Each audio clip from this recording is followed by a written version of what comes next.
Welcome back to Into the Paradox. I'm Peter Kennedy. Every week, we peel back the layers of the unexplained, looking for that thin seam where reality meets the impossible. Today, we're traveling to a place where the landscape is as ancient as the legends housed within it, Pakistan. We're looking beyond the headlines and into the shadows of the Indus Valley. Joining me is researcher and folklorist Jasmine White. Jasmine, welcome. Thanks for having me, Peter. It's a pleasure to be here. So Jasmine, you've spent years collecting oral histories across Pakistan. When we talk about ghosts in the West, we usually think of Victorian hauntings or haunted houses. Is that the same framework you find in Pakistan, or is it fundamentally different? It's vastly different. In Pakistan, the supernatural isn't just a ghost story. It's part of the fabric of daily life. We aren't usually talking about a restless human spirit in a sheet. We're talking about the jinn. The jinn. Most people know them from pop culture, but that's rarely accurate. How does a Pakistani local perceive them? They're viewed as a parallel species. In Islamic theology, they are beings of smokeless fire, but in the village folklore I've documented, they are deeply tethered to the geography. They inhabit the barren places, the deep wells, the ruins of Mohenjo-daro, the dense neem trees at the edge of a village. They aren't just hauntings, they are neighbors you try to avoid offending. I've read your notes on the churail. That one seems to hold a very specific place in the cultural psyche. The churail is the archetype of the vengeful woman. Folklore dictates that she is the spirit of a woman who died under horrific circumstances, usually childbirth or neglect. She is often depicted with feet turned backward. It's a terrifying image, but if you look at the subtext, it's a manifestation of social trauma repressed by the community. When a village can't process a tragedy, they tell a story about a churail wandering the outskirts. It's a brilliant point that these ghosts act as a mirror for societal anxieties. Now, you've actually been to these sites. You've sat in the tea houses in Lahore and the rural outposts in Balochistan. Have you ever felt that the air changed? Laugh softly. I'm a researcher, so I always look for a logical explanation. But there's a place called the Haunted Karsaz Road in Karachi. People refuse to drive down it at night. I remember being there, and the atmospheric pressure, if you can call it that, is heavy. You hear stories of a young bride in a red dress appearing in passenger seats. Does she exist? I can't prove it. But when you talk to 5 different taxi drivers who have never met each other and they all describe the exact same expression on her face, that's data, Peter. That's a paradox. That is the perfect definition of our show, the intersection of collective memory and physical reality. It's fascinating how these narratives persist. Could you elaborate a bit more on the jinn? We touched on them, but I know there's a whole spectrum, right? Not all are malevolent spirits. Absolutely. It's a common misconception that jinn are uniformly evil, like demons in Western lore. In Pakistani and broader Islamic folklore, jinn, much like humans, have free will. There are good jinn, neutral jinn, and malevolent jinn. They live in communities, have families, and follow spiritual paths. Some are even said to be Muslim, Christian, or Jewish. It's a complex parallel society. So how do people interact with them, or rather, avoid interacting with them, if they're considered neighbors? It's all about respect and boundaries. You don't knowingly disturb a jinn's dwelling, a secluded tree, a derelict building, or even a deserted well. People will often say Bismillah before entering a dark place, or pouring hot water down a drain as a polite warning or invocation of God's name, just in case a jinn is present. It's a way of saying, pardon me, I mean no offense. That's incredibly nuanced. It paints a picture of coexistence rather than just fear. Are there specific types of jinn that are more commonly spoken of? Definitely. You have the Hampayat or companion jinn, who are often seen as attached to a person from birth. Sometimes they offer protection, sometimes they cause mischief. Then there are the Kareen, who are almost like a dark shadow self.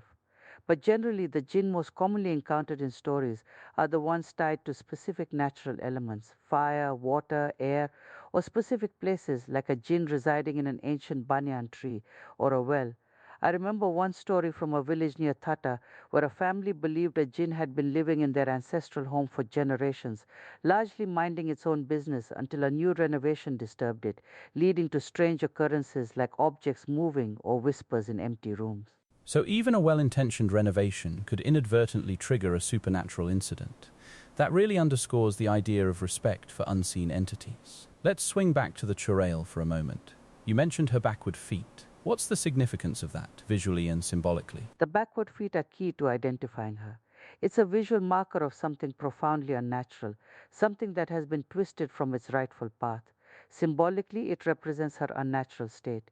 She walks backward in life, unable to move forward, trapped in her trauma and vengeance. It's a powerful, unsettling image that immediately tells you this is not a benevolent spirit.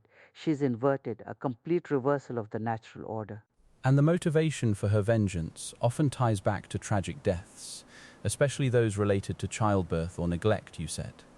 Does this say something about historical societal pressures on women? Absolutely. It's a poignant reflection of societal anxieties surrounding women's roles, reproductive health, and justice. In cultures where women might have limited autonomy or access to care, a Chural story can be a way to express the profound sorrow and anger over such losses. It's a warning, yes, but also a catharsis, a way for the community to acknowledge that some suffering is so immense it cannot rest, even in death. It's the community's way of processing unaddressed grief and injustice, essentially. That's a very empathetic way to look at something that, on the surface, is designed to instill terror. Are there other types of spirits or entities commonly spoken of that aren't jinn or churail, but are still significant in the local folklore? Oh, absolutely. The landscape is rich with them.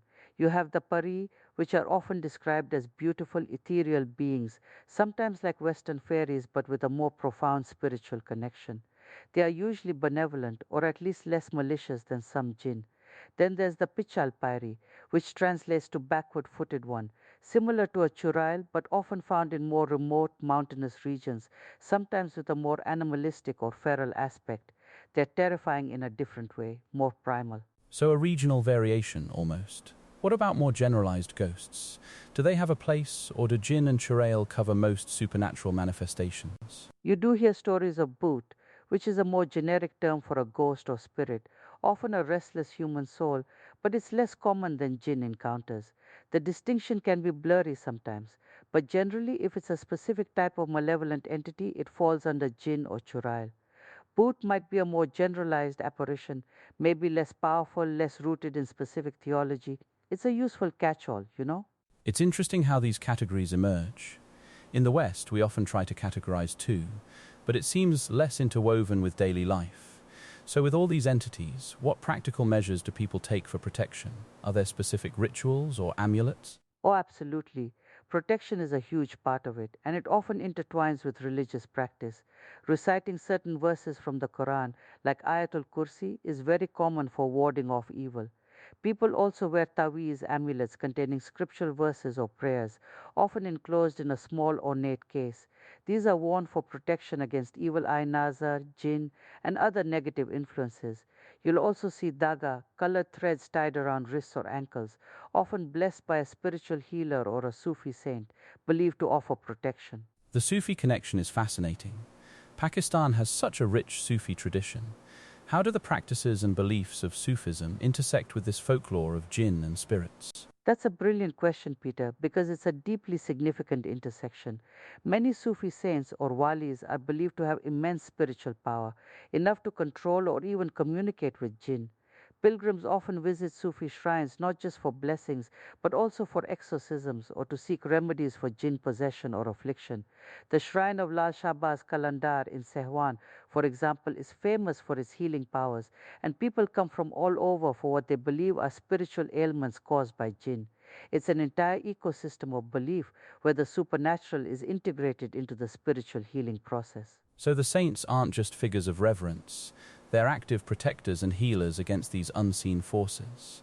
That gives the folklore a very tangible, practical dimension. What about modernity? In bustling cities like Karachi or Lahore, do these beliefs hold the same sway, or do they fade with urbanization and education? That's a complex dynamic.